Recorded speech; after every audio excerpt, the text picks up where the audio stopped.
Ready? Yeah, ready. Let's just get it. Get it. Salud.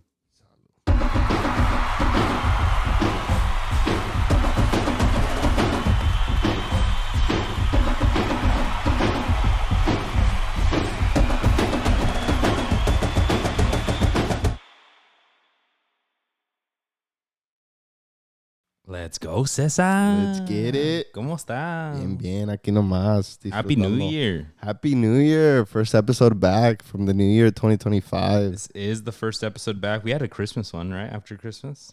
Yes. I think we had one believe like so. right after. But this is our first one in the new year. New year, new us. New year, same us, but new goals. New goals. New goal-sided. Cheese. New movements. A ver qué hacemos, ¿no? A ver Do you have qué any se resolutions? I do. I kind of am carrying one specifically that you know of, carrying over from 2024 that I didn't get a chance to do, which is run a half a marathon. That's crazy. I'm me and Elida are talking about that. She's trying to hold me. My wife is trying to hold me accountable to do a half marathon because during COVID I wanted to do a full marathon. Yeah. And then I got COVID. Y se fue a la madre. Yeah. But that's dope. So which one are you thinking? There's one in May at San Jose, so I'm thinking of doing that one. But there's one later this month. I think it's like the 22nd in San Juan Bautista, the Rotary Club. The Rotary one. Yeah. So it's like an easy 5 and 10K that I can do and just calentando motores. I thought you were gonna do el chingadazo this month. No, pues, ¿qué pasó? I know. The Like, other day, damn, dude. Ya andas listo. The other day on, I forgot what day. I think it was Saturday or Sunday. Algo así que salí a correr. Usually I do my 3 miles, poquito pasado de 3 miles. I was like a mile in and I was gassed the fuck out. Oh, ¿a I poco? walked for like half a block and I was like, pinches tamales que me comí, bro. Sí, andas pesadón. Ando pesadón. I haven't even at the gym the other day. I ran like a little bit over a mile, and I was like, "Oof, Sí, güey. no estoy bien." Yeah, the drinking over the winter break, the eating. It was a lot of eating and just sitting and talking to fam and stuff. Yeah, it caught up to me for sure. Yeah. I guess we have pretty similar resolutions. I mean, I would like to do a half marathon at least this year. I was thinking there's a Yosemite one, Oh, nice. but higher elevation está cabrón. But I was thinking something like that. I want to read more. Yeah. I'm trying to read like cada día algo, no? Unas 5 paginitas. Before bed. 10 is a good rate. You know, you finish a book, maybe 2 books a month, usually at that pace. Something like that. So, ahí poco a poco. Yeah. También comiendo menos. Watching your carbs at least. Yeah. Porque I know in the Mexican diet, you got tortillas, you got frijoles. Everything's carb. A lot of it is carb. So lately I've been trying to just eat maybe once a day. 1 tortilla a day. No. Una comida al day. Like a big meal. Yeah, I usually have my breakfast, which is something small, like Yeah. oatmeal or like Yeah. a protein bar con like And your lunch is y luego más o ya menos. lunches, yeah, más o menos. Y luego ya no como from like 4 You don't do a dinner? until With your the lunches, following- that's it? Yeah. Fuck, bro. I've done it for 3 days since Monday. And low key yesterday, I felt You're it. hurting? I was like, dude, like I can't fall asleep because I'm hungry. Yeah, I mean, that's having sleep for dinner. We used to call Yeah. it that in college. Pues está cabrón eso? Like, Pero that's tough. I used to intermediate fast in that, like, you would finish eating before 7-ish and then no como hasta lonche, yeah. right? And that's like 16 hours, something like that.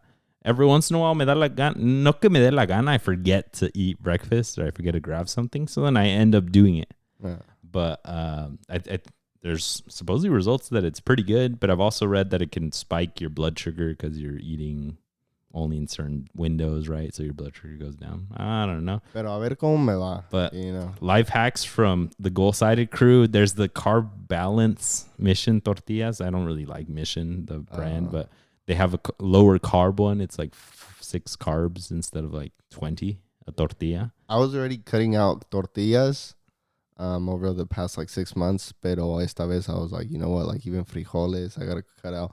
I love me some chilaquiles, bro. Like, Yeah, for real. That's just tortilla and it's tortilla and just tortilla and tortilla. And then mom was and like, tortilla. ¿Quieres tortilla? I was like, bruh. ¿Quieres tortilla con tus Sí, tortillas? con tus Oh, bro. Chilaquiles y frijoles y un huevo. Oh, bro, that's bruh, just like, crazy. hey.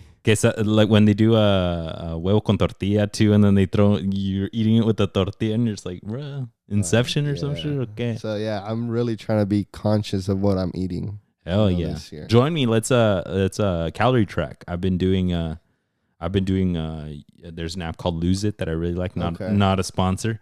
I put in like what I eat, and it usually has like, you just put in like Costco fucking It has a big... Costco yogurt, and it knows the one from Costco, and then you just click it and it has all the stats of it. Oh shit. And boom. That's it. And then it like does my workouts. It adds it. So it tells you like your budget and stuff. It does the math for you. Está cabrón. Yeah, I might have to do that because para bajar la lonjita un poco, I need to. This jersey is fitting me a little tight. New year, folks. Our struggles. Where Ariana FC, where I play, they be taking all the pictures recently. No mames, esa pinche camisa.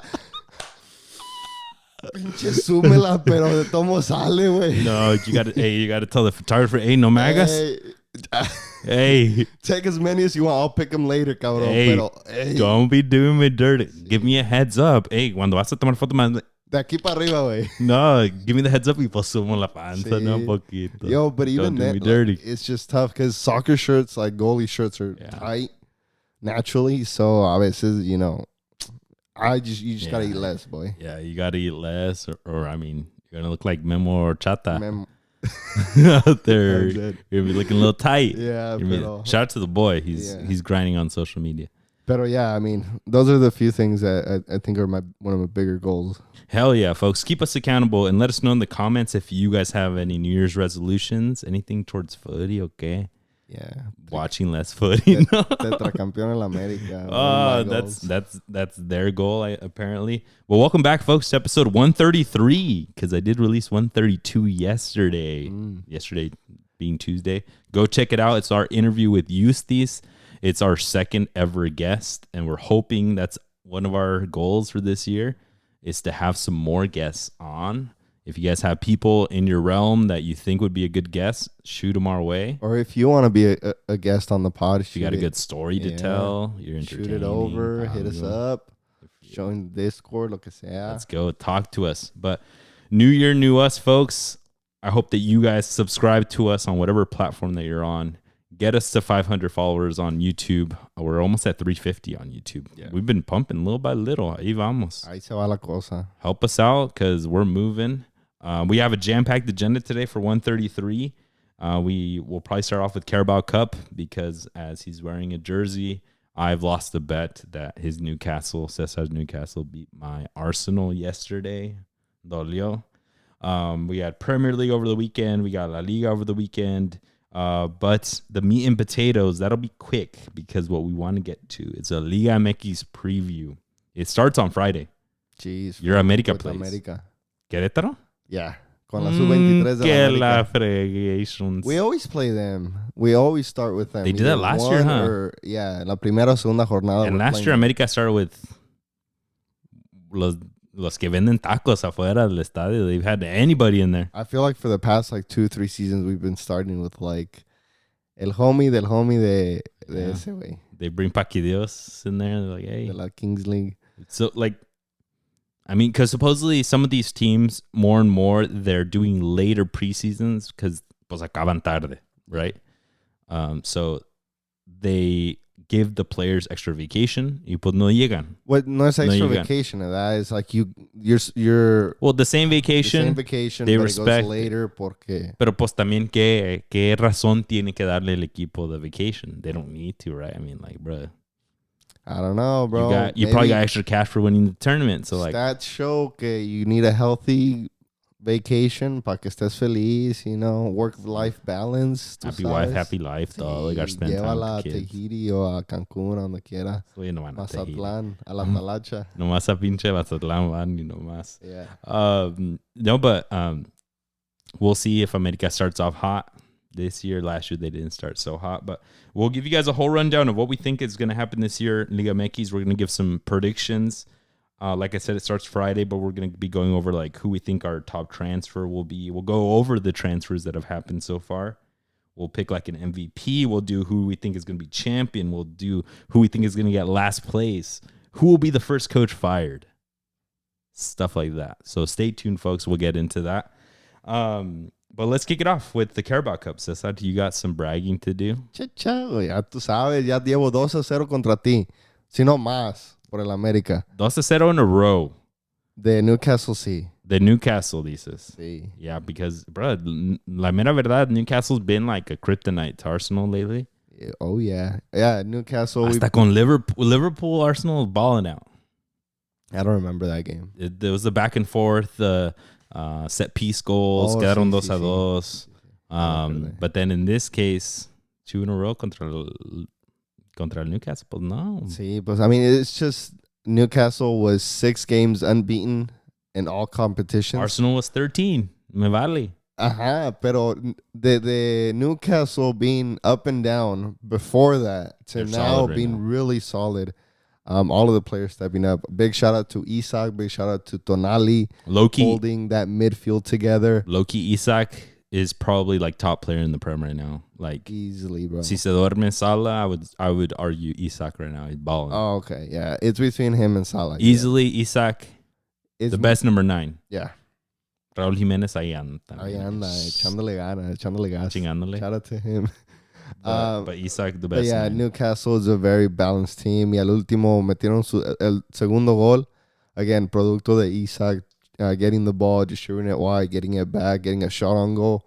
And then the boy, Lewis Hall. No, it's Gordon. No, Anthony Gordon was there to tap it in. Y luego dijeron, a chingarse madre, park the bus. 5 in the back, 5 in the midfield. I mean, yeah, but I mean, it's kind of disappointing from Arsenal que al 51, I know they had control most of the game, but que al 51 todavía, that even though they're parking the bus, que te metan otro, that they score another one on you, the 2-0 at that point. Even then we weren't like so defensive. We were just like esperándolos y ahorita nos sale una. I mean, they didn't have any touches, bro. Our Newcastle only had 189 passes to Arsenal's 500. Jesus Christ, bro. I knew it was bad, but I didn't know it was that bad. Arsenal had 23 total shots, but Newcastle had more shots on goal. Let's go. 4-3. Did you see the foul de Isak on the goal? On his goal?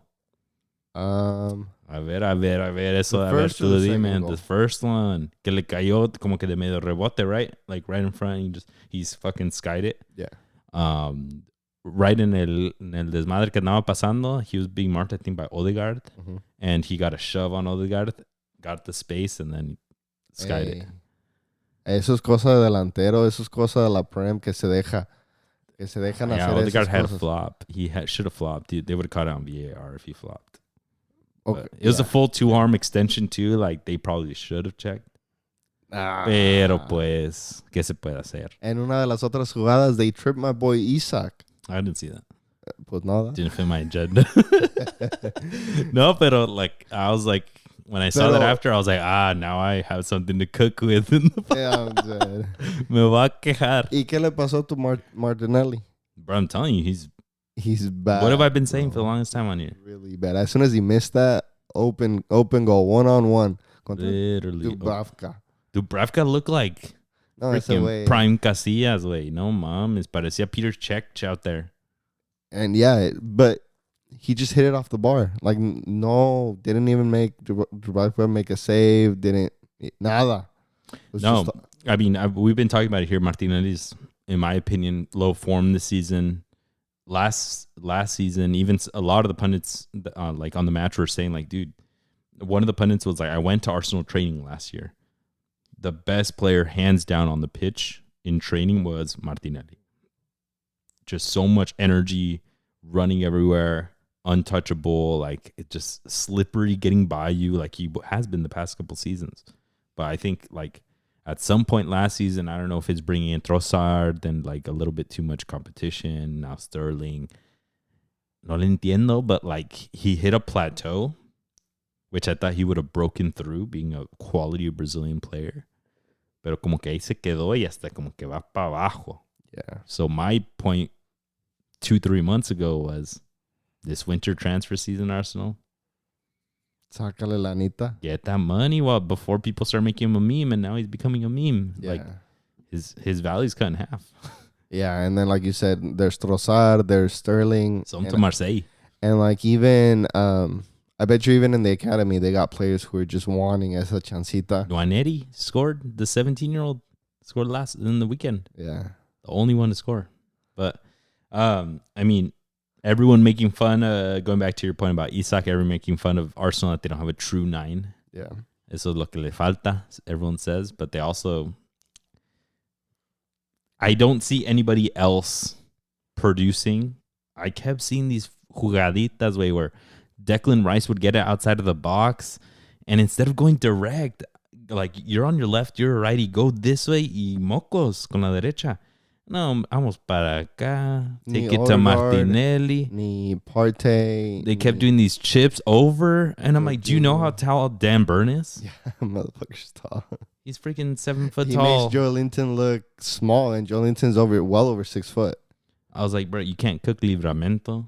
Yeah, bro, our outside backs had a game, bro. Livramento had a hell of a game, and so did Hall on the other side. Both those, along with Tonali and our Isak. Tonali's playing lights out right Dude, now. Tonali gives us so much balance and so much confidence. He's probably betting on himself right now. Dude, me vale, bro. Just keep producing. Don't get caught, bro. Do private browsing on Bovada. Pero, I mean, yeah. Newcastle's flying high. Thankfully for Arsenal, they get a second leg on this. But, I mean, this was at home. That's sad. The worst part is your coach, your gaffer, coming out and saying that it was all because of that ball, that Puma ball. Pues sí, ¿no? Pues sí, ya. Y luego next week van a decir, oh, son los refs. Yeah. I mean, they've already said it's the refs. También no me empieces. But, yeah, Mikel Arteta came out. He said a lot of things, but what got taken as the soundbite was him saying that the ball being different was significantly affecting the game, their game or something. Must have affected Liverpool's as well. Eh? And the FA came out and said every single team uses the same ball, and we don't get complaints from anybody else. Jeez, slapping him right back. And I was like, sheesh, you don't got to do that to my coach. No, sí, ándale. But, I mean, I think what this exposed more than anything is that Arsenal needs signings.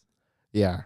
But I saw another pundit say the same thing. It's like you've been at the club for, 3 years now, and you haven't been able to sign a proper striker. Like, entonces, ¿qué chingados están haciendo? I mean, a proper striker, yeah. But, like, I also think they have some positions to fill in where they need better. Like, Mikel Merino is supposed to be the center mid, pero todavía anda con sus mamás, con Thomas Partey. And I'm just like, bro, like, put the best of the best. Or if they're not that good, then Merino from Real Sociedad was honestly like a backup signing. Then get somebody better. Because all they got are supposedly the best there, right? Declan Rice is supposedly the best there. Saka is supposedly the best there. But when some of them are injured, tiene miedo. ¿Quién va a sobresalir? Tiene miedo. Arteta tiene miedo. So he needs a winger in his best form, and he needs a striker in their best form to come in to win them the championship, right? Not like a fucking project. Yeah. So like Benjamin Sesko from Leipzig, he's like 23, under 23. Balling out there, but you need a grown-ass man, like a Gyökeres who's scoring 5 a game. Yeah. You need a Cunha, supposedly is rumored to Arsenal now. Cunha. And then the winger, they're saying that they might swipe out Nico Williams from your Barcelona. Barcelona don't need fucking a big price tag signing like that. Muy apenas pueden con Dani Olmo. Yeah, we'll talk about that in a second because they've good done now. it. They're good now with their rules. Yeah, I feel like prime target needs to be a striker. Y si no, Arteta, I don't know qué trae ese way, pero I think you could pretty clearly see the players are like you need more meat. Sí. Some big boys, some winners. Now Raheem Sterling. I'm dead. What are you doing? All right, folks, so let's move it on. That was my Arsenal rant of the day. The other match, Tottenham versus Liverpool. Tottenham sneak one in. Yeah. 18-year-old Lucas Bergvall was the Swedish midfielder from Tottenham that's got the win. That got them the win. Jesus, 18 years old, From la cantera del Broma Podgorna. ¿Cuál carne? Desde la cuna del Broma Podgorna. Wow. I got the pronunciation now. Let's go. But they fielded 2 18-year-olds, did Tottenham. Archie Gray, who was going viral for yelling at your boy Alexander Isak over like a couple weekends ago. He like la andaba gritando to go out or some shit. So he went viral. Oh, shit. And then this 18-year-old who put one away versus topside Liverpool, who had most of their starters. They came out with a good squad. They didn't have TAA. Pero Connor Bradley's pretty good. Yeah, but no TAA. What does that mean? ¿Qué nos dice? Nada. Con rotaciones. Rotations, okay. Maybe.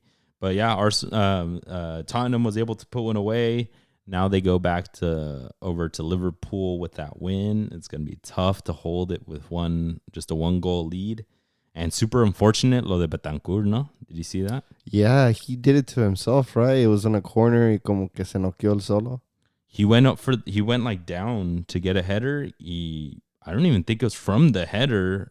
Como que de repente on the way down se desmayó. He got knocked out. I saw some tweets. I couldn't really make out of it from the video, but I saw some tweets saying that he was already not looking good before, like como que something was off. Mm-hmm. So I saw people calling it more of a collapse than it was like an impact or anything. So I don't know if it was kind of similar to Eriksson's thing, but there were some notes afterwards that he is like conscious and moving in the hospital after, which is great. Yeah. But yeah, to come out in the 15th minute off of that was gnarly. The video looked gnarly. Like the video looked his wild. like head was like, yeah, his head was like. Was it a seizure or was it like a heart attack or was it like? I don't think. I haven't seen details on what happened, but it looked like it was like a collapse of some sort, and then pues depende of what it was. Did your heart give out? Did you have some form of ataque or something? But lo bueno es que he's conscious. He seems to be able to talk and stuff. So wishing him the best. Hopefully Tottenham still gets knocked out though. That's what I'm saying. Que no ganen trofeos.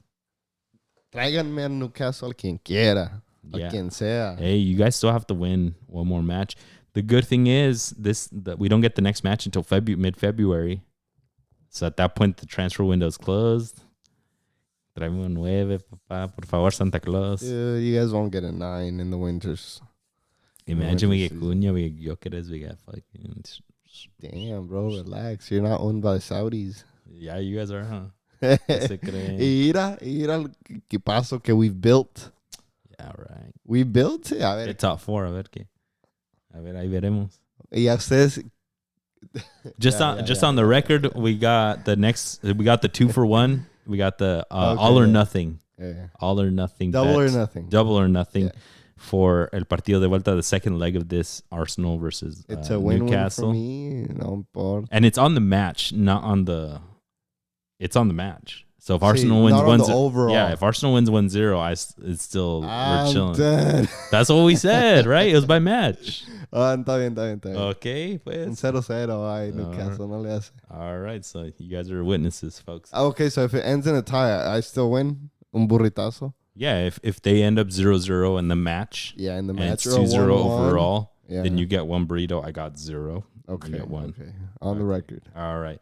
Let's keep it on moving to the Premier League, folks, where I see que si anda bien es el Liverpool. Liverpool is still top of the league there, but they did get a draw over the weekend. They tied against Manchester United, which is super surprising. Super surprising from both teams. Liverpool not playing to the fullest potential or what we've been accustomed to these past few weeks. And then only certain players. And then Manchester United pulling above their weight, you know. They did. Everyone was surprised in the interviews after. Everyone. Amorim was like, Bruno Fernandes looked like he was like crying. Damn dead. He was like, if we do this today, we could do this every week. And I was like, well, I mean, yeah, by that logic, sure. Yeah. If you lose to last place, you could also lose to them every single week. But I mean, that logic maybe doesn't work here. But Amorim came out and he was also like saying that he has some reason to even go into the locker room to be angry because they just balled out like that. Why don't we do that every week? Wow. Que traen. But he's That's a good point. but he mentioned something along the lines of like, but I have to like calm down. I have to take this for what it is and like not be so emotional about things. But I mean, they celebrate like they fucking won. Yeah, Lisandro Martinez even was surprised he scored that goal. Was even in that position to take that shot. Yeah, he was kind of like a little sneaky behind them, and madrazo le metió un golazo. Ay, huevos, I have to score from here, he said. TAA caught slipping on the goals. Pinche TAA. Virgil van Dijk was Give pissed him the death stare. on that play, and then the other one where he had to trace back on a counter. It was on a throw-in. He did a terrible ball in. Yeah, and then he passed it back and passed it to, I forgot who it was, Garnacho, I think it was. Mm-hmm. And then Trent Alexander-Arnold didn't even look at Virgil van Dijk because he was so ashamed of what he had just Virgil done. van Dijk had the death. He knew. He had the death. The stare, like the side eye, like. Yeah, because he was the one that covered him to cover Garnacho. So easy. Yeah. Bruh. Garnacho's so annoying because he made it so easy for Virgil van Dijk. Bro, I mean, Van Dijk's the best defender in the world. His spacing, his time. It's crazy. That dude was trotting back, like yes. jogging back. And then when he needed to, he picked it up a little bit. And then the Isla. So it's just you against him. Calmado, and he's taller than you. That shit's, Imagínate. That shit's terrifying. Yeah, dude, that was so fun to watch. Like, if you're a defender, you need to watch him, how he plays. Take notes. Yeah, but the other thing I was going to mention, going back to the Tottenham match, did you see the little kids, the mascots in the hallway? The Tottenham mascots saw Liverpool players coming in, and they were the only ones there, and they were shaking hands, and then they saw Van Dijk, and they were like, "Oh my God, Van Dijk!" And then one of them yelled, "We have no proper defenders in Tottenham. You need to come over." I'm dead. Is that what he really said? Yeah, the little kid said like that we have no like good defenders, and the commentators were what do you mean you got Dragusin, bro? What the that dude sucks. Pedro Porro, I mean, you gotta respect him. Respect my boy. But yeah, the commentators were having a field day. Mascots are always like a wild card, bro. Who knows? They give you some of the best moments. Kids say the darndest things, man. But yeah, United get the win from that. United get I would say a motivational win out of this with the tie. Maybe it'll lead to good things. Maybe they'll lose the next match. Yeah. Who knows? From there, you're Newcastle. Steamrolling. They beat Tottenham over the weekend. 2-1. Let's go. 2-1. They keep their good form. Now 7 wins. Now 7 wins after Arsenal's. Sheesh. Solanke scoring early and then Gordon scoring right back. And then Isak, the usual suspects. The boy, Jacob Murphy's been balling for me in fantasy, in FPL. Oh, yeah. I saw you had him. Pero pero te gané ahí también. Oh, dude, you did beat me. Fuck. Let's go. Let's jump still in second. I know. It's because you got Salah, and all of a sudden Salah se topó con United y ya no puede hacer nada el güey. I know. If Salah would have put up another 14-point match, I would have won. Yeah. Easy peasy. Yeah, my boy Bruno Guimaraes also, when he's in there echándole gas con todo. Everybody from Newcastle right now, top shape. They're good. They're in 5th place, and they're 1 point from Chelsea in 4th. And guess who's cooking? Like on my predictions, honestly, City's in 6th with 34, 1 point behind your Newcastle. Damn. Chelsea haven't won in 4 matches in league. You didn't put Chelsea in the top 4, huh? That's what I'm saying. I'm cooking. If they fall out, City jumps up and your Newcastle squeezes. I got my perfect. I hit it straight on the head. Damn. You had Chelsea in 2nd or 3rd. Yeah. I'm cooking. I don't don't know. Chelsea. They looked so good, though, a couple weeks ago. And I was like, bro, playing like this, como no vas a... What's pretty cool is that even though they're sucking right now, Cole Palmer's still getting some good points. Yeah, FPL, let's go. So that's what I care. He gets every minute. That's all that I care about. Arsenal over the weekend disappointed me again. They had the perfect opportunity with Liverpool having drawn to move up and only be, they would have had 2 more points. They would have been 4 points away. Liverpool has a game on hand, so Arsenal needed those 2 points. Y los pensativos, they gave up a penalty. Joao Pedro put it away. Y así quedaron. 1-1. Let's go. It wasn't penalty. You see it? It wasn't? Yeah, it was a weird play, Saliba, and Joao Pedro had like right out. It was like a play where they were pressing. Le llegó a Pedro, Joao Pedro, and the ball was like in the air, and it kind of like bounced off of them, and it went up, and Saliba went straight headed for it, like Como un tren. baller man, lo que sea. And it doesn't look like he got any ball. Like he just went straight and headbutted. Oh, yeah, that was. I saw there was a screenshot of a still image of Saliba touching the ball. There's a still shot. Everybody's like, Ravs, how is that? Saliba touched the ball. There's a still image of him touching the ball. Wow. I don't think I honestly don't remember the sequence of events, but I mean VAR did not help out here. Yeah. Otra vez. Pero es lo mismo. It's like Brighton hasn't been the greatest. It's not the Brighton from last season where Mitoma is balling out. That's why I'm almost dropping him in FPL. But anyways. They have 4 draws in a row. Yeah, but they haven't been the best at that. Why do you have them? Oh, you have them in the draft. It's so tougher to drop. At the beginning, I was like, okay, maybe he'll do well. ¿Por quién? ¿Por Salah? I'm down. No, just drop them and then I'll go. But yeah, and like all of a sudden, you guys can only score 1 on them when you guys would probably score 2, 3. What, like a month ago, 2 months ago? That's what I'm saying. Arsenal was just fucking firing on all cylinders. Y ahorita they're firing not at all. Un pinche. Parecen como que andan, que les falta algo.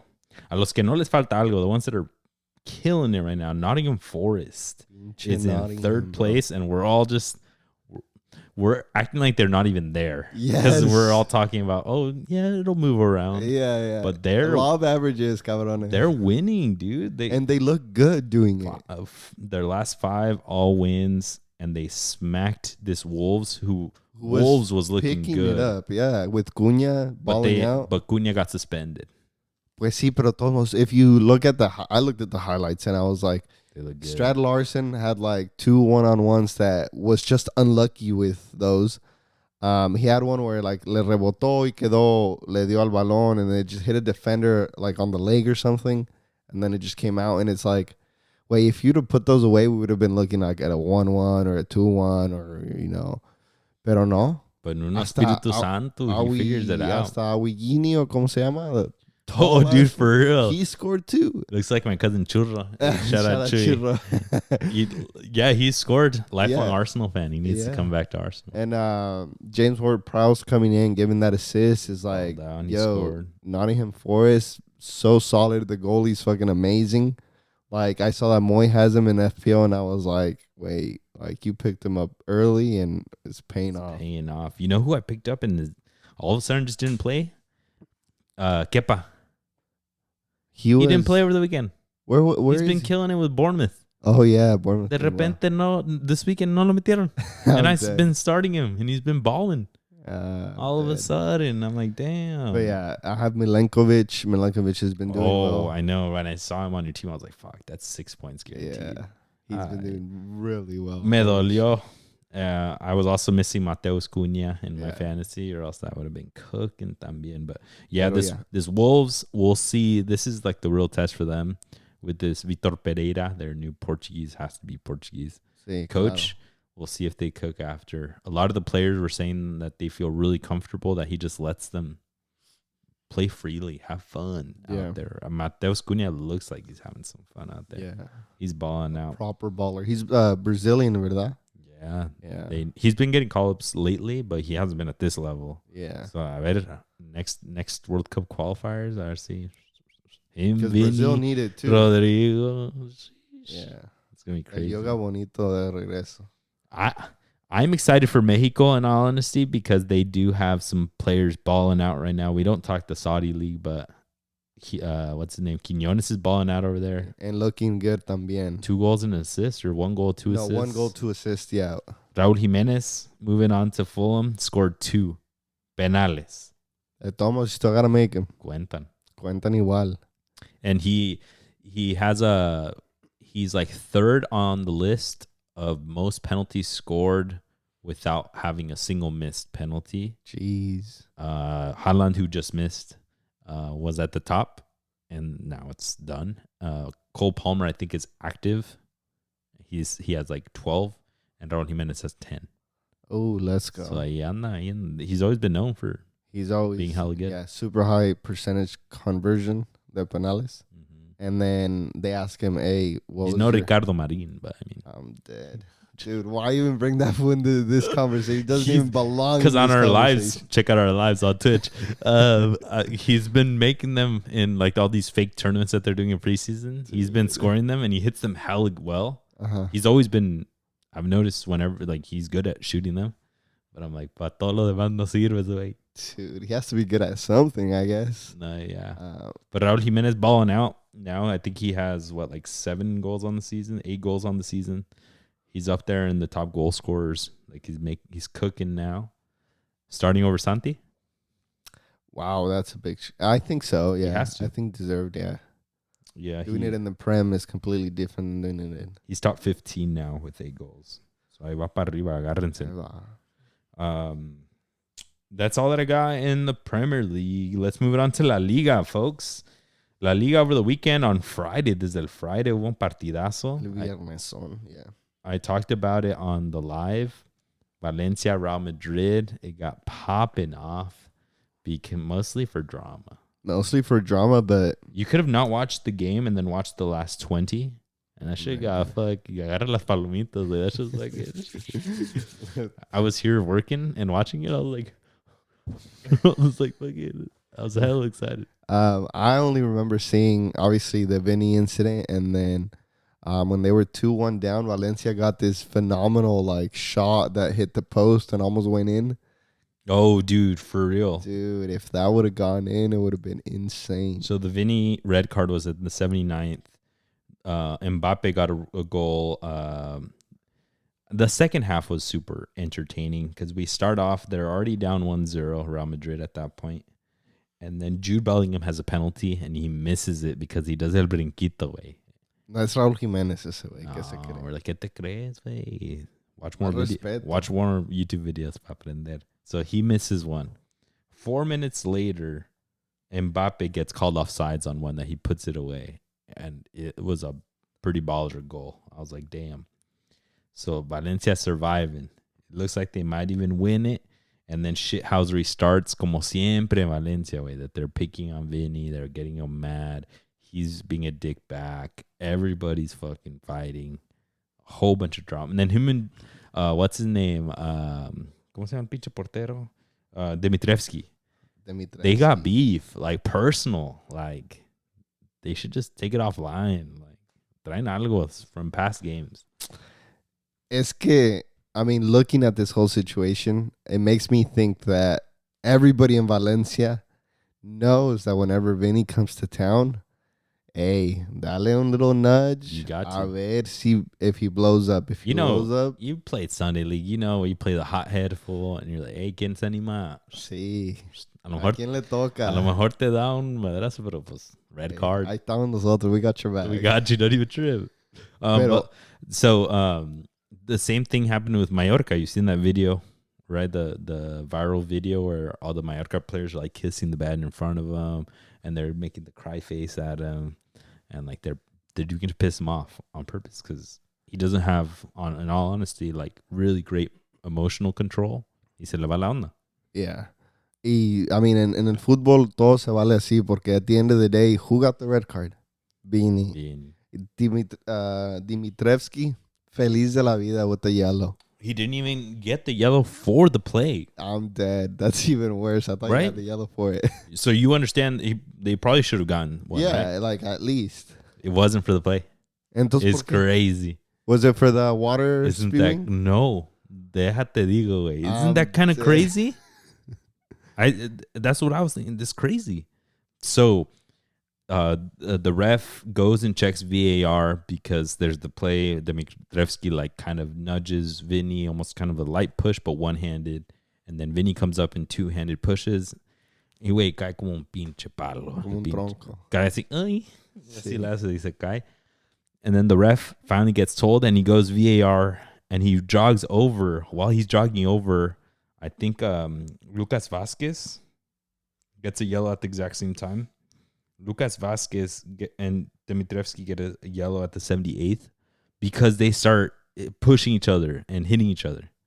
So then the ref doesn't even check VAR. He didn't even make it. And he runs back and he gives them both a yellow, goes back, checks VAR, and then goes directly and gives Vini the red and doesn't give Dimitrievski anything. And I was like, where's that should have been a yellow. Yeah. But in my opinion, no se la dio because he already gave him a yellow for the Lucas Vasquez thing. Y le faltó huevitos to be like, toma, another one. No, I mean, de todos modos, we can all agree que lo de Vini was worse. Pues sí, worse, pero no importa. No importa, worse. No Son importa. dos cosas. Son dos Ya le diste a cositas. María, pues pendejito árbitro, sorry, you already given one. Ten los huevitos and give another one. Dale, sí. Era para amarilla. If you would have told me Yeah. que Vinny got a red and he got a yellow, I would have been fine. Okay. Justa y necesaria. Justo, play on. ¿Verdad? Play on. Pero now I'm like, okay, no tuvo los huevitos para darle la otra. Yeah, because he already It is gave. what it is. I bet you got to the VR and he's like, oh fuck, it's Yeah, not just leave Vinny him. doing it himself. He probably told the VR guys, hey, can I get away with it? Roja pa Vinny. Yeah. And I think just if you're still defending Vinny, I feel really bad porque es indefensible because of how good he is. If he was not a good player and he was doing this bullshit, it's like, saquen lo mejor, ¿verdad? But like he has so much life, or he has so much more career ahead of him that he can do so good for Real Madrid, for Brazil, que esto no le ayuda para nada. I mean, the crazy thing is, Ancelotti backed him up. I'm dead. Ancelotti Well, said, he kind of has to, right? I mean, he has to In the locker room. in the spotlight, he has to back him up. But in the Yeah. locker room, he can be like, hey, cabrón. Yeah, but at the same time, I don't think he needs to do it as much as he does, which makes me think like, whoa, like this guy truly believes something's going on.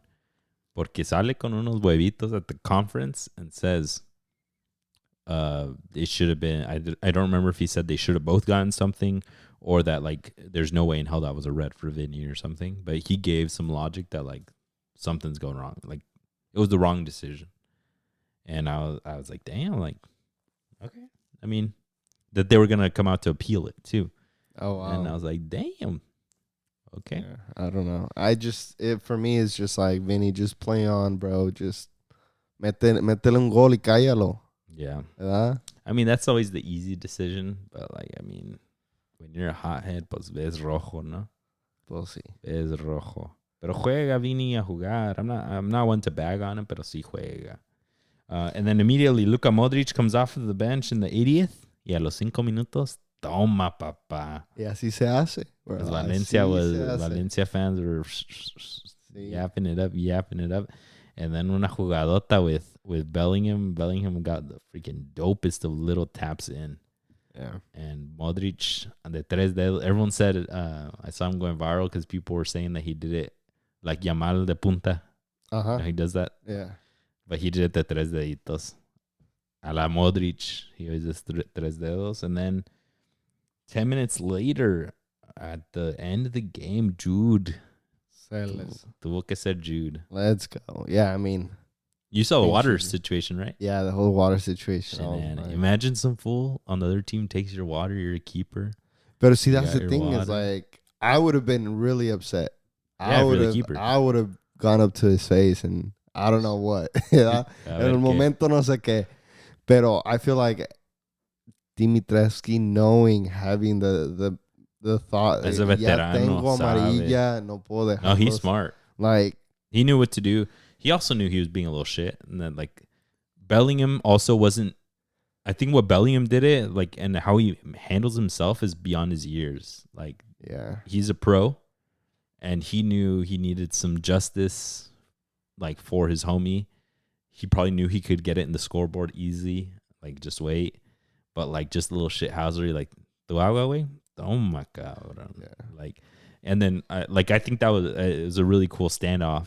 And then Dimitrievski was more of just like, hey, like, colmillo, bro. But like, what do you want me to do? So it was pretty cool. And I'm low-key glad Real Madrid got the win. last laugh there. It was I'm not, but I wouldn't. I can see it that way. But a ganar así está feo. Para Valencia, si hubiera ganado Valencia. Yeah. A tie would have been cool. A tie would, probably that's what been I'm saying. cool. If they would have scored that goal, I would have been like, hey, fair game, bro. We had a banger of a game. And that last play, everyone in their mamas, if you look around, was like, what are you doing shooting from 40 yards out? No, hombre, mocos, cabrón. And as it's traveling, everybody's holding their breaths as it hits the post. Everybody's still holding their breaths. Thing and was then it's freaking... It's like a slow motion way. That shit was writing calligraphy and freaking the airway. And I was like, pinche poetria, bro. And yeah, it would have been insane if that would have gone in. But at the end of the day, I feel like, yes, if I'm a Real Madrid fan, I'm like, justice was served today. If I'm Vini, I'm like, toma la cabrones. If I'm Vini, pues ni lo vi porque andaban las regaderas. Ahí luego me dicen. ¿Cómo quedamos ahí? Pero, yeah, I mean, Real Madrid keeps climbing the ranks. Where they sit now? First. 5 points clear of your Barcelona. Yes, you're right. Because I remember a lot of people posting on Instagram saying we're back. I was like, ahora sí salen, cabrones. Y sí, ya salieron todos. Ahorita muy calladito el César. 5 points clear. Pinche Barcelona. Sheesh. Even ahead of Atlético now, right? Yeah, but they have a game in hand. Yeah, porque no jugaron. Yeah, so. Your Barcelona, they beat Barbastro. 4-0. 4-0. Who were those guys? Fourth division, fourth tier, I believe. But that was in the Cup today, right? This was Cup Saturday, and then today, let's get right into it. Today they played the Super Cup against Athletic Bilbao, and they won 2-0. Gol de Gavi, who's balling. Let's go. Gol de Yamal, who's back from injury. This was just one leg, so they're on. Tomorrow we get Real Madrid versus Mallorca. Oof, that's going to be a good game. Sí, Vamos Mallorca. Va a haber buena final. Oh, for real? This is for the Super Cup. And this is semis and they play each other. Today they could have played with Dani Olmo because the news came out that they cleared his registration. Who was the other fool? There's 2 players. Nobody cares. I think it was Cubarsi. Nobody cares. No, it's like a transfer, but like nobody cared. Ya ni me acuerdo. Ahí pregúntale a Aquiles in the Discord. Yo, give us Dani Olmo on the low al Arsenal. We'll take him off. For real. Another center mid, Mikel Merino, ¿no te gustó? Attacking. He's more attacking. Oh. But si tú queriendo center attacking midfields when you need a forward, ¿por qué no me pides a Lewandowski? Porque necesitamos más que nomás un forward, ¿no? Hay más cosas. Pero the first thing is like we need a forward. Fútbol, no nomás. En el fútbol no nomás se pone delantero and then you score. You're going to tell me Arsenal can't produce for a natural 9 to finish? This past weekend, they put solid chances. Not that many. Yo quiero más. Ya hablamos de Arsenal, güey. Ya no me hace enojar. I know, that's what I'm saying. But, your Barcelona moves on, and they wait for I think it's inevitable Real Madrid. Yeah, we'll see. Otro clásico. Ahí veremos. But what I'm hearing now. Play the high line again. What I'm hearing now is that your Barcelona, financial fair play wise, they're gonna have good transfers. So no importaba the Dani Olmo situation, they can buy players. They can spend now. But in this winter or in the summer? Desde ahorita, they're good. A la madre. So like the Dani Olmo thing didn't have to do with whether they're broke or not. It was just a matter of like the revenue versus selling thing that they had. But then as far as like the financial fair play, they're good. And they can start spending good money. I wonder if in a few years we'll look back at this whole Barcelona situation and be like what happened? Or but era lo del ex-owner, right? The ex-owner did a whole bunch of dirty work. Ex-owner y era el ex... Los promotores and stuff. No, the one that's in charge above the sporting director. Ese mero. They andaban echando cosas malitas, and they were overspending. One of my coworkers, shout out Irving, was even saying that they were doing buying media companies to kind of tarnish player images. A la madre. That kind of, I don't know, look into it, folks. If it's a conspiracy theory, I don't know. Like that they were the ones that were pushing Messi, Busquets, and Jordi Alba out like that. They were using team money. Jeez. A whole bunch of stuff there. Fíjense ustedes. Do your own research. Por favor, don't take our word. All right, folks, let's take it to La Liga MX, the bread and butter of today. Let's bring it on home. We're going to be doing a preview because, like we said, this Friday we have the start of La Gloriosa Liga MX. Gloriosa, bendita Liga MX. El Clausura 2025. Doesn't Clausura mean like closure? Yes. Then why is it the first one? I've been always been confused about that. And you know why? You know why? It's because their seasons are summer to summer, right? So Apertura just means from last summer. The Apertura was that first season. This one that America just won. Yeah. And this is the Clausura of that year. And then empezamos the next season in summer. It's weird. Before it used to just be de los torneos largos, just the whole thing. Ay, como la chingan. But your America, first match of the entire season at 5 p.m. versus los poderosísimos Querétaros. You'll see how I like them right now in a bit. Mazatlán versus Juárez. Damn. Star-studded matchup, no? Sí, shout out Bucetich. Those are those Liga de Viernes. Los Botaneros. Yeah. And then Tijuana Toluca. That one's good. Oh, that was going to be a good one. In the dog pound in Tijuana. Jeez. And Tijuas. In el Estadio Caliente. That shit's going to get popping. No, there's some good matchups. Dude, for real, you've never been to a Cholos Squinkle match. You should go when they play Chivas. I should, pero pues cuando vamos a Tijuana, we're busy, ¿no? Haciendo otras cosas. Sí, comiendo comida china, me imagino. No, yo nunca he comido de comida china, ¿eh? Dicen. No sé qué dicen que está bueno. No, nunca he ido. Yo voy a misa cuando voy a Tijuana. No, but on the real, we usually go to Rosarito, a las playas de Tijuana. Yeah. But I should go to a game. That'd be so much fun. That'd be fun. But like I said, folks, let's break it right open with talking about the top transfers. Just some good ones. We usually have a full episode where we talk about every team top to bottom and their best transfers, who they let go, who they got bringing in, and what we think that feels like. The winter transfer just opened, the window, so we'll give it that some time. But let's talk about what we got. Yeah. Omar Campos to Cruz Azul. That's a huge one. That one's a pretty big one. $4 million to LAFC, so they can go and buy 3 or 4 Europeans with that. Se fue de Santos to LAFC instead of Europe. Porque I don't remember if he played a whole lot. I don't remember his name. He was a baller with Santos. LAFC, digo. Oh, no. Casi nada. I think, so he scored the goal that won them the U.S. Open Cup, I think. Or like some, I don't know. Monterrey BFC o con quién? But it never broke through. And that Hollingshead fool that you like, he was his starter over him. Canadian homie. No le, ni a los talones le llegó. Bueno, pero ahora se va al Cruz Azul. Ya salieron nuevas imágenes of him en La Noria. I just wanted to say that. Just to say La Noria. La Noria. I like that word. En Guapa. En Guapa. Oh, in Verde Valle. In Verde Valle, yeah. But, yeah, I mean, this Cruz Azul, bro. Ahí andan echándole gas. No, Cruz Azul, the coach says, hey, before he even finishes his sentence, like, hey, ¿cuánto quieres?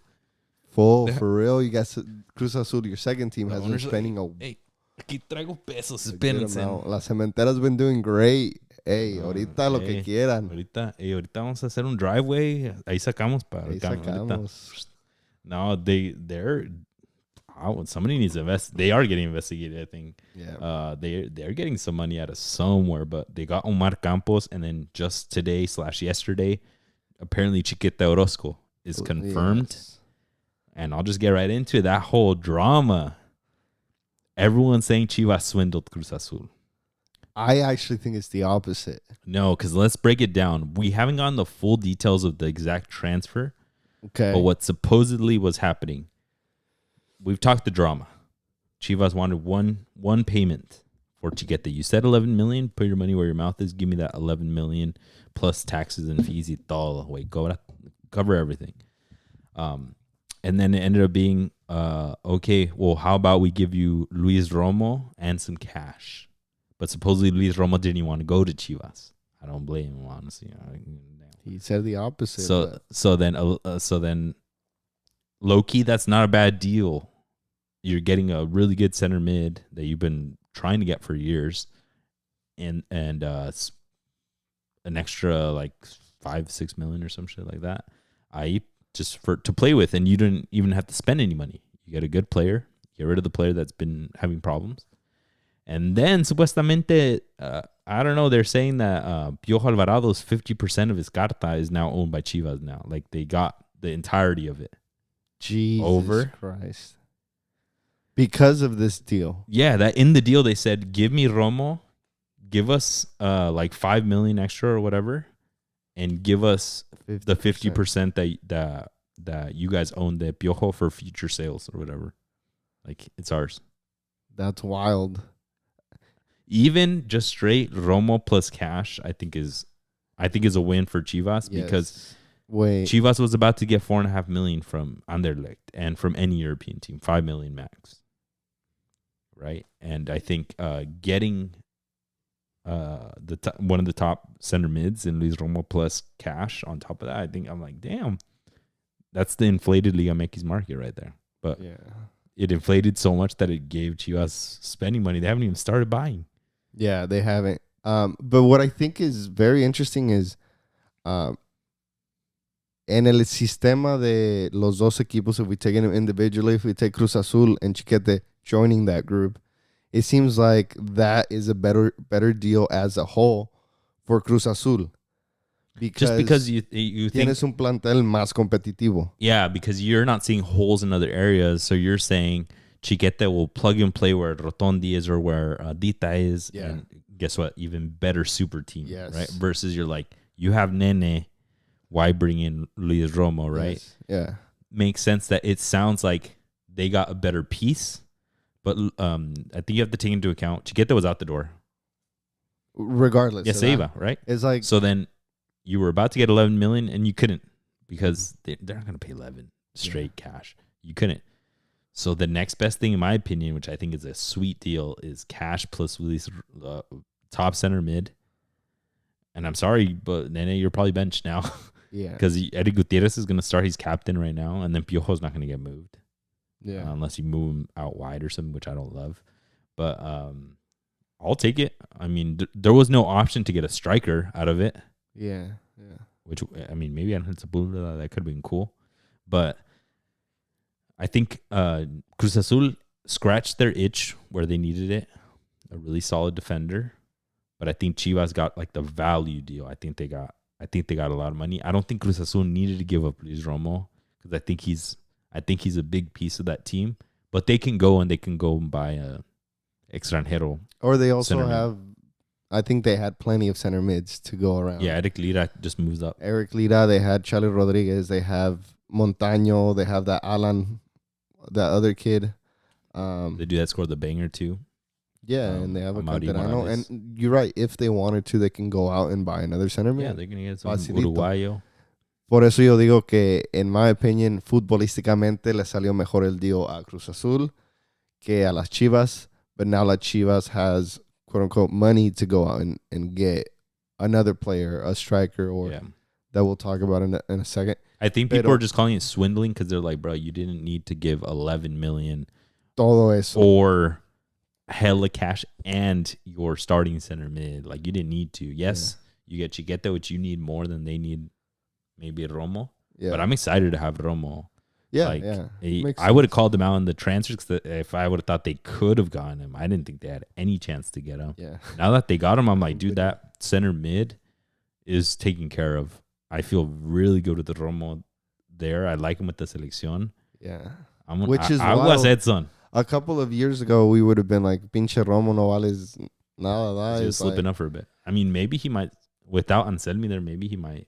Yeah, exactly. You never know. I think Chivas can be a very toxic place, in my opinion. But what was the other piece that you were talking about? 50% of whose carta? Piojo Alvarado.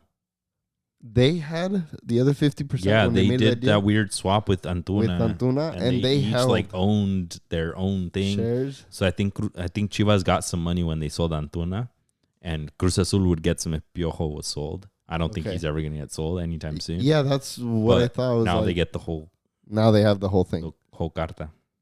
Interesting. So it's clutch, baby. It might sell to MLS later down the road. Quién sabe. Quién sabe. Pero I mean, Chivas did go out and spend their first money, $1.5 million on Alan Pulido. which is a striker that you needed. A striker they that need. 32 years a bit old. older. 32. Has had a pretty big injury, knee injury. Como He played all last Chicharito. season, but people are saying that he's just not 100 there. Supposedly, Kansas City was a bit scared that his medical exams might not be great or that he might not pass if they find something. Uh-huh. But wow. But he cleared. That's pretty big. A lo mejor they cleared algo. Hey, clear it for us. Hey, no le hace. But I mean, because Chivas needed a name like that and needed a striker. You needed the nostalgia feel. You needed Yes. somebody big to come back, like a Chicharito again. Yes. He was the last leading goal scorer that Chivas has had God. in Liga. He's a really good striker. 32, like we know from Raul Jimenez, is not that old. Yes. So, y te puede venir a ayudar a jugar. Like, and he's one of those players that can play better at Chivas than he did at his last club. Right? Those Brandon Rios or whatever, those fools from MLS that came, hella budget. They balled out in MLS and then they suck over there, right? This fool kind of sucked at Sporting, but he can do really well over here. I think we didn't see him enough at Sporting to kind of give a full judgment. We just saw bits and pieces, at least in my opinion. Yeah, y como dices tú, it was like. I think it's solid. I think it's solid, and he is a good striker. Time will tell if he's going to be that elite striker that they need. I think Chivas just needs goals. De donde sea, ya sea de Chicharito, ya sea de Marino, ya sea de Alan Pulido. I feel like a lot more confident with you guys having Alan Pulido. I were a Chivas fan. I think he'll be a plug-and-play starter. I think he starts should over start. the rest of the strikers. Yeah. And then La Hormiga can come off the bench. And beautiful. Cooking. Yeah. And then freaking Luis Romo at the 6. We didn't call him out, which was interesting. I totally forgot about Alan Pulido. No, because I thought he would have been too expensive. But $1.5 million is cool. That's nothing. You paid $2.5 for Govea. But Luis Romo in the middle, Guti with him in the middle, double pivot or 1-8, one a little bit more forward. Piojo right in front of them, a bit more offensive minded. Sheesh. Yeah. I would feel comfortable on a Saturday with that lineup. Like, this is going to be a good match. Is Liga MX reviviendo otra vez? Because now you guys are, quote unquote, almost back. Pa arriba vamos. Héctor Herrera is the one that's back to Toluca on a free because he got kicked out of Houston for spitting at the ref. Yeah. He said it was the biggest mistake of his career. Oh, he has said it before? He said that was like the biggest mistake. Oh, wow. Like, he's like, he hella apologized. I mean, that's crazy. Like, I've been seeing red at refs, but like, to spit at her. Yeah, that's huge. And it's good for him that he came out and said, it was a mistake. But now at Toluca, I feel like this is a huge piece that they were missing in the center midfielder. They had El Canelo Angulo, which was okay. We were even like, highway este way for real, doing good. But I think with Héctor Herrera, they really take that next level in quality. And I mean, when we seen him here against our Earthquakes, he was balling out. He was cooking. It looked like Cuauhtemoc out there, like old Cuauhtemoc, slow, but like slow Sunday League head vibe. Traffic, giving those dartos and I was like, this is good for Toluca. Yeah, that's the big question. Can he help them break that glass ceiling, bring that experience, like lock down the 6 for them? Yeah, like we saw him in MLS. Like, he kind of got shunned from the Liga, from the Selección and everything, but he was cooking in good shape too. And not only that, Toluca also has Antonio Mohamed, which is a big, in my opinion, a big piece that's going to help him even more. Yeah, and get deep into. You'll see in a second how deep I think they'll get. We got John Kennedy, el presidente, le vamos a decir por el nombre, coming on loan to Pachuca. We're gonna figure out here if he is truly ready to break out, or was that run in Libertadores with Fluminense one and done, right? We've seen a lot of these Brazilian players, right? They show all the talent in the world. I don't know what happens. Le echa mucho al party o algo, but then they don't take that next level. I think that's why he's coming to Pachuca for the Club World Cup. Yeah. So he's got to ball out. Yeah. I'm excited to see him in Liga MX. I feel like Pachuca has been bringing a lot of players de muchos lados que digamos. Just piecing them together. pero que ball out at the end of the day. Yeah. He's still pretty young, and Pachuca is known for allowing young players to flourish. I'm So sure Rondon's going to mentor him too and be like, hey, te quiero en tu cuarto a las 9. Sí, cabrón. No partying in Pachuca. A couple going out to close us out here. Lo Fernandez del Toluca, who was going always on loan. Fernández. No. Leo Hernández, el chaparrito, the brace face full. Yeah. Uruguayo just wouldn't break through wherever he would go on loan. I think he played at Tigres for a bit on loan. He's going to Peñarol. He was there last season, and he balled out for them in their semifinal run in Libertadores.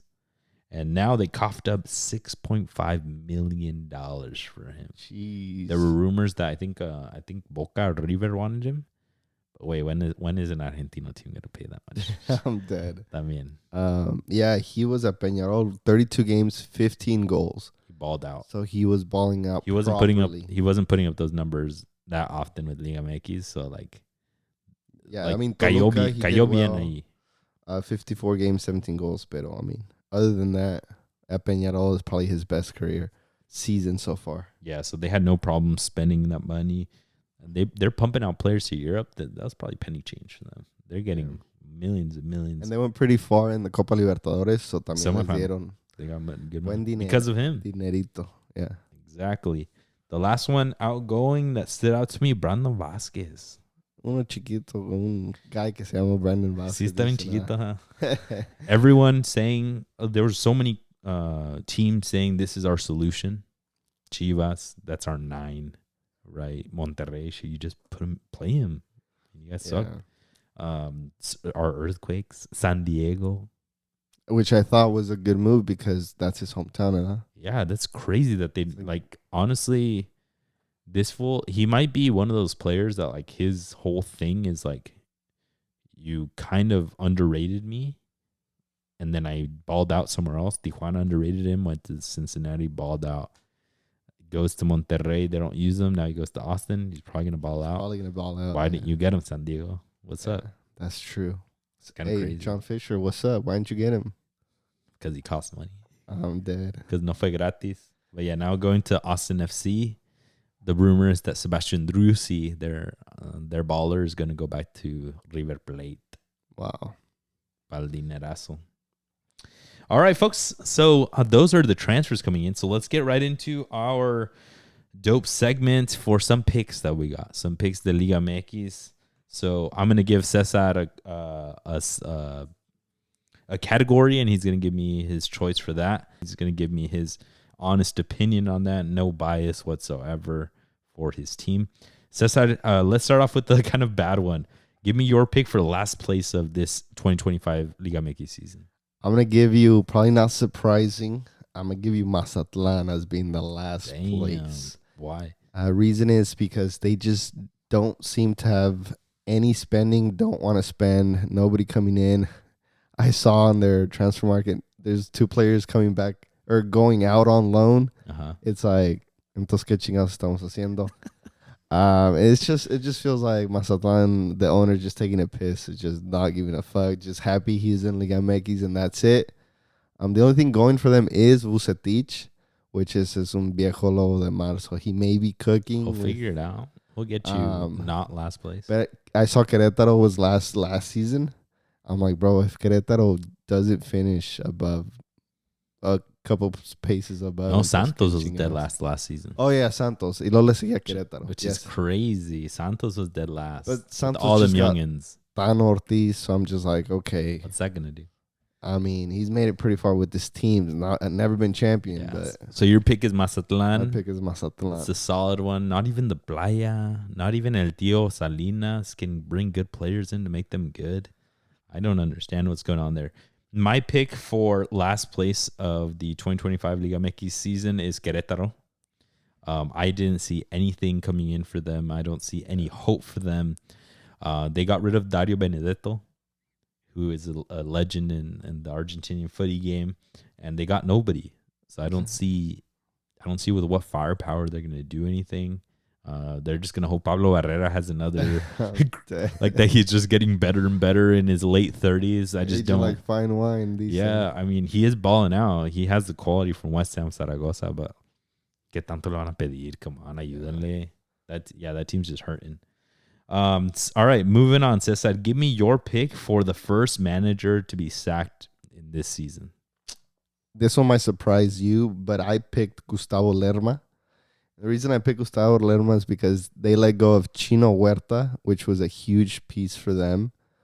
Going forward, just being really versatile, proactive, scoring goals, assisting. And they don't seem to have any proper incoming transfers that can help out. And then they also have internal drama going on. So I'm just like, okay, conociendo Pumas es uno de los 4 grandes que le decimos. The pressure ain't como es en Mazatlán. The pressure's still there. So I can see if he doesn't do well the first few games, I can see him going out first. Yeah, they're gonna be like, we're done. It's over. Yeah, especially because he had last season también. Que yeah, expectations should be higher on him. And you're gonna have a La Liga goalkeeper coming to help you out in Alex Padilla. That's one transfer we didn't talk about. Alex Padilla confirmed to Pumas.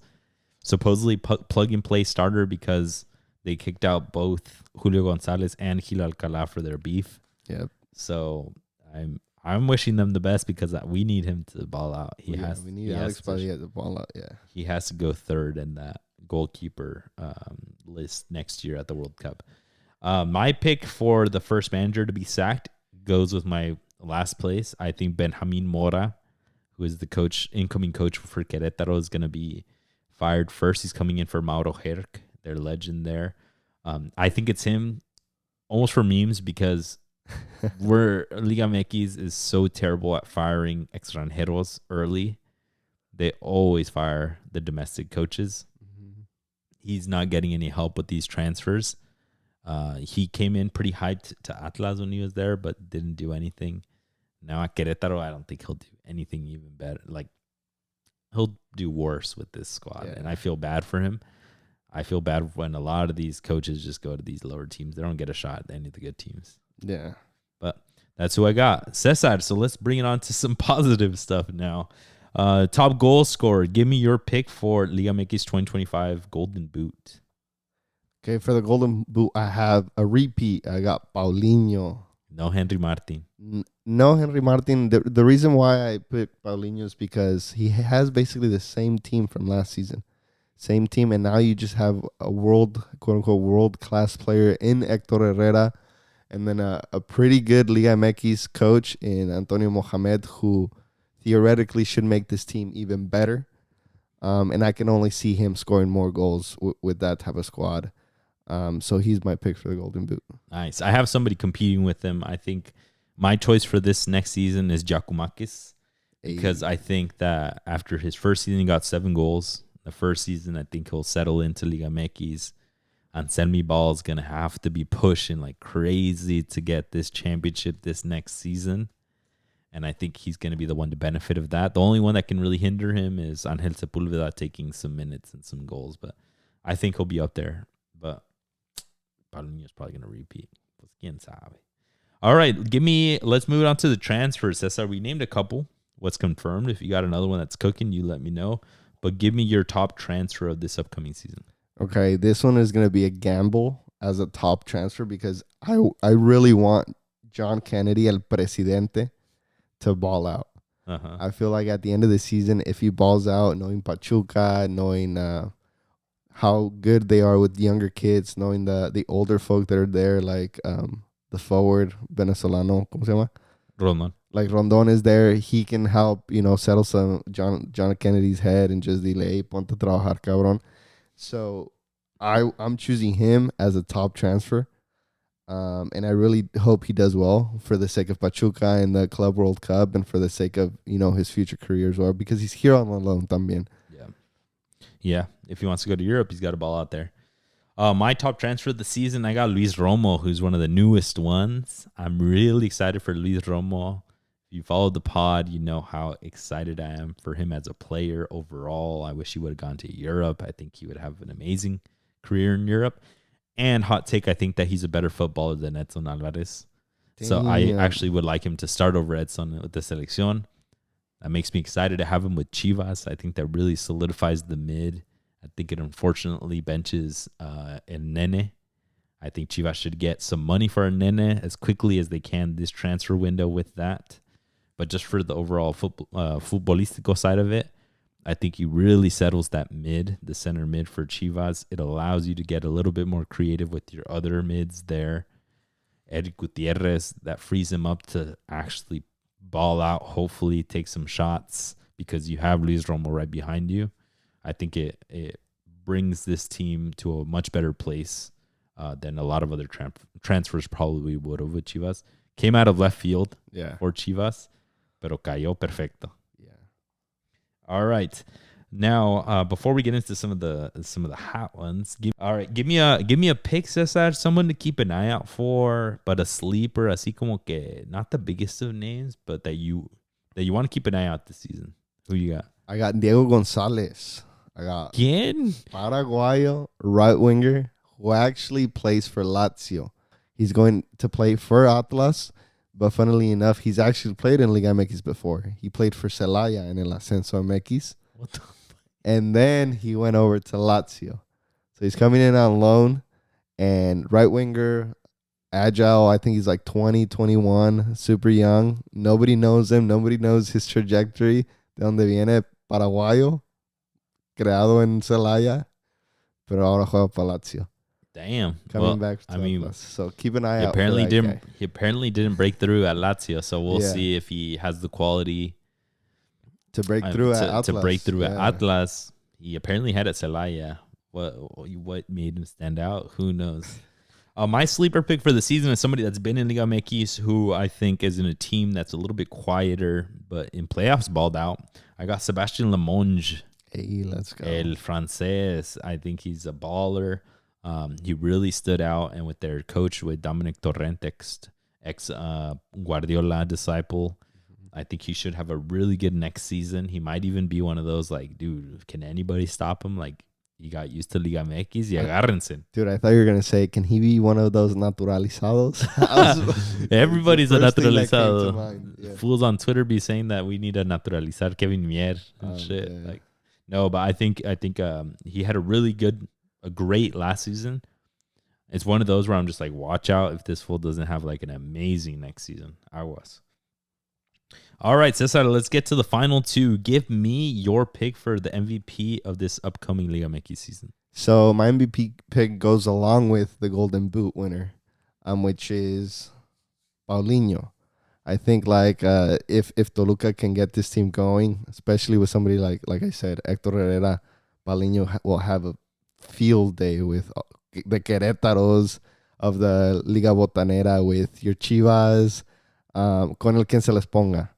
So, yeah, for me, I think he's going to have a breakout or an even better season than last season. So, watch out for Toluca.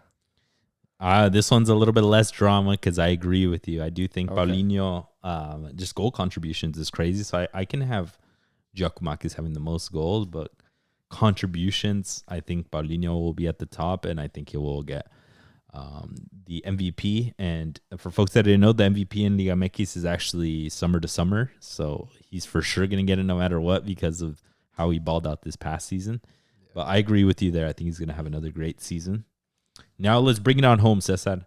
Give me your pick on record on the podcast for who is going to be the campeón of this 2025 season. Okay, drum roll, please.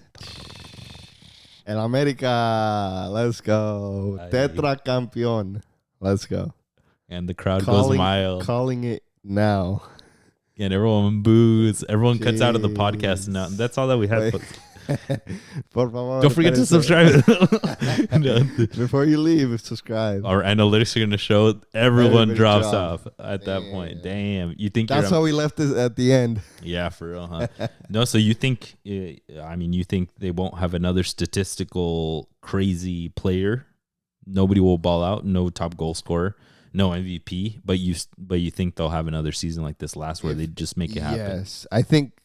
I was thinking of it when I was doing this early. I was like, yo, I can see Alex Sendejas just balling out. He might get sold.